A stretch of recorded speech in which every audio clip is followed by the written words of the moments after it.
श्री कृष्ण जी कहते हैं, जिस व्यक्ति को आपकी कद्र नहीं, उसके साथ खड़े रहने से अच्छा है आप अकेले रहे। जब आपके जीवन के चारों ओर हताशा और निराशा हो, जब दुखों ने आपको हर जगह से घेर रखा हो, तब आप सच्चे मन से कृष्ण जी के नाम का दीपक जलाना और अपना सब हाल श्री कृष्ण को सुना देना। श्री कृष्ण स्वयं आपके सब दुख हरने आएंगे। मनुष्य अपने सच्चे हृदय से जो दान दे सकता है, वह अपने हाथों से नहीं दे सकता। और मौन रहकर हम जो कह सकते हैं, वह हम अपने शब्दों से नहीं कह सकते। अंतकाल में जो मनुष्य मेरा स्मरण करते हुए देह त्याग करता है, वह मेरी शरण में आता है। इसलिए मनुष्य को चाहिए कि अंतकाल में मेरा चिंतन करें। तुम उसके लिए शोक करते हो जो शोक करने के योग्य नहीं है। बुद्धिमान व्यक्ति ना जीवित और ना ही मृत व्यक्ति के लिए शोक करते हैं। खाली हाथ आए, खाली हाथ वापस चले जाओगे। आज तुम्हारा है, कल किसी और का था, परसों किसी और का होगा। तुम जिसे अपना समझकर मगन हो रहे हो, बस यही प्रसन्नता तुम्हारे दुखों का कारण है।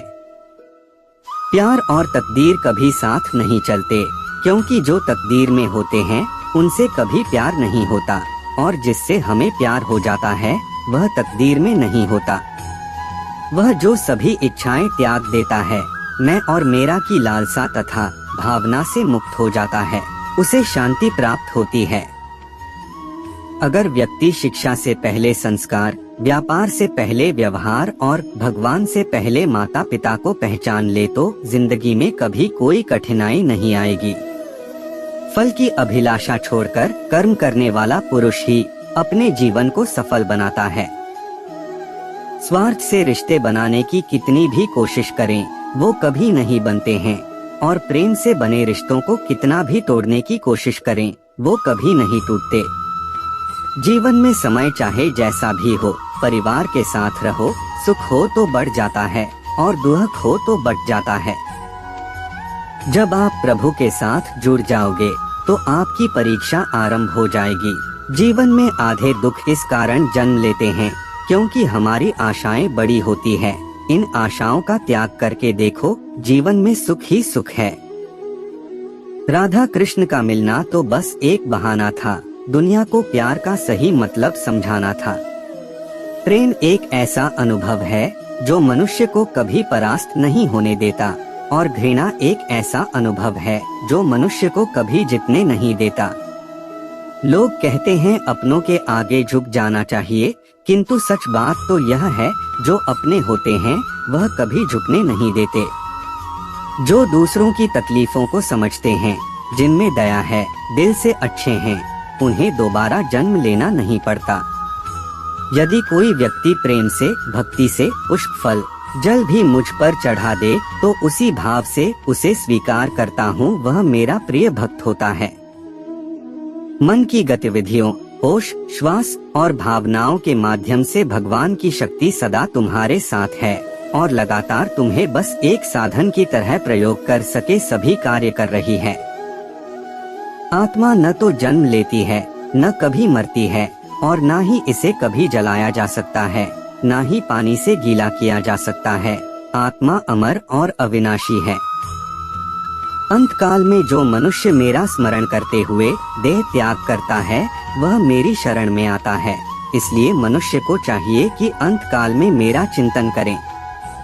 प्रहलाद जैसा विश्वास हो, भीलनी जैसी आस हो, द्रौपदी जैसी पुकार हो, मीरा जैसा इंतजार हो, तो कृष्ण को आना ही पड़ता है।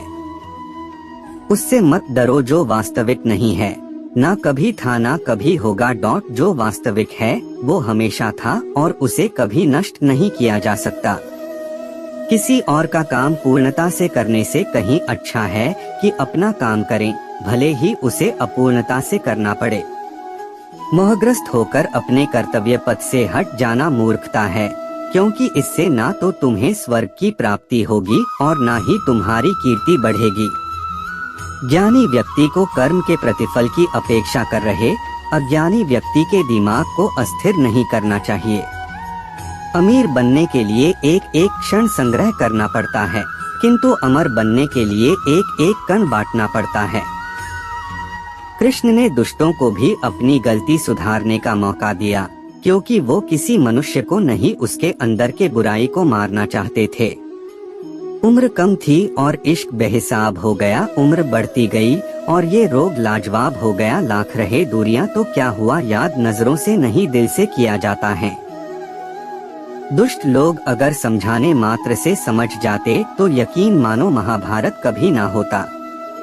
कृष्ण कहते हैं, जब जब संसार में धर्म की हानि होगी, अधर्म की विजय, तब मैं इस पृथ्वी पर अवतार लूंगा। व्यक्ति जो चाहे बन सकता है, यदि विश्वास के साथ इच्छित वस्तु पर लगातार चिंतन करें। कृष्ण कहते हैं, इस जगत में मनुष्य भौतिक वस्तुओं का भोग कर सकता है, अगर वे चाहे तो सब कुछ छीन सकते हैं, मनुष्य कुछ भी नहीं कर सकता। बुरे कर्म करने नहीं पड़ते हो जाते हैं और अच्छे कर्म होते नहीं करने पड़ते हैं। मीरा कृष्ण भजन गाती थी, हम मीरा के भजन गाते हैं। भक्ति की शक्ति यही है, भक्त भी भगवान बन जाता है। परिवर्तन ही प्रकृति का नियम है, इसलिए जो भी पीछे छूट गया उस पर शोक मनाने की जगह जो आपके पास है उसका आनंद उठाना सीखिए। मेरे दिल की दीवारों पर श्याम तेरी छवि हो, मेरे नैनों के दरवाजे पर कान्हा तेरी तस्वीर हो।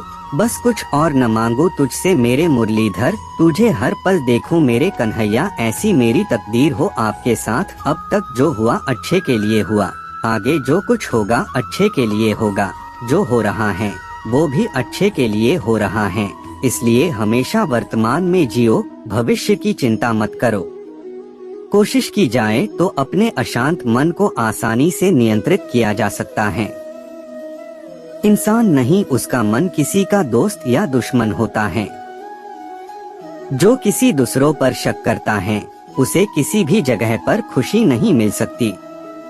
अपने जरूरी कार्य करना बाकी गलत कार्य करने से बेहतर है।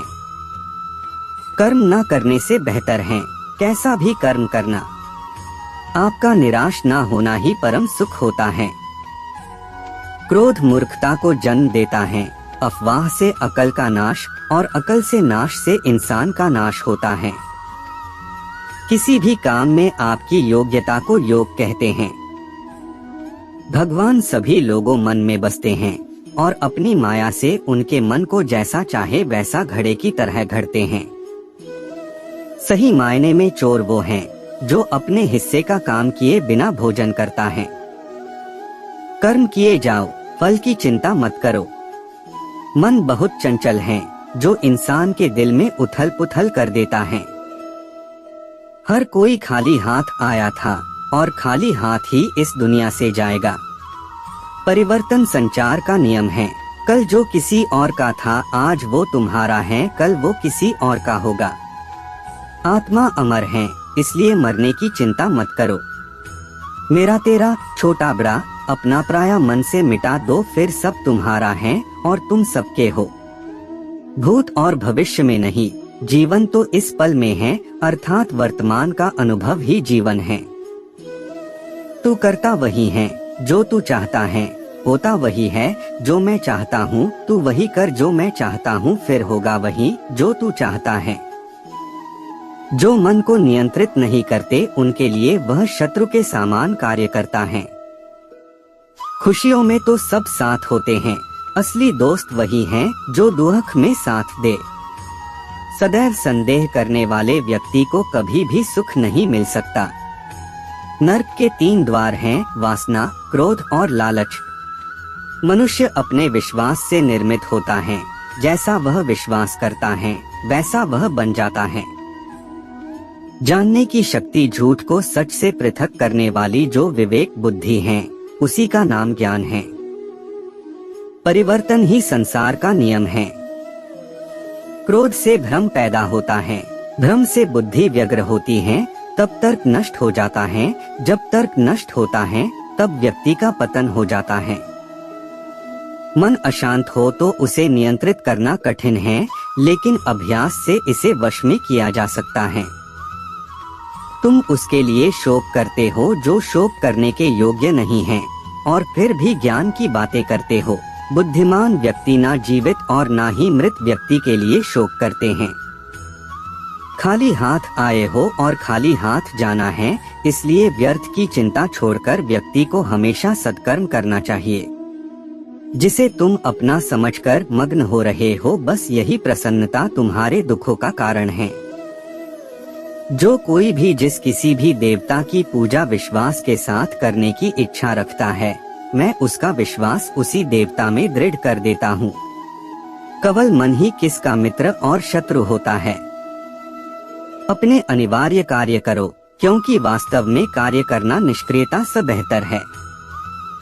कर्म का फल व्यक्ति को उसी तरह ढूंढ लेता है, जैसे कोई बछड़ा सैकड़ों गायों के बीच अपनी माँ को ढूंढ लेता है।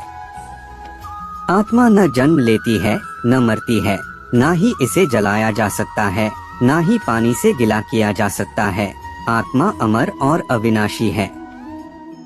मैं किसी के भाग्य का निर्माण नहीं करता और न ही किसी के कर्मों के फल देता हूँ। व्यक्ति या जीव का कर्म ही उसके भाग्य का निर्माण करता है। मन शरीर का हिस्सा है। सुख दुख का एहसास करना आत्मा का नहीं, शरीर का काम है।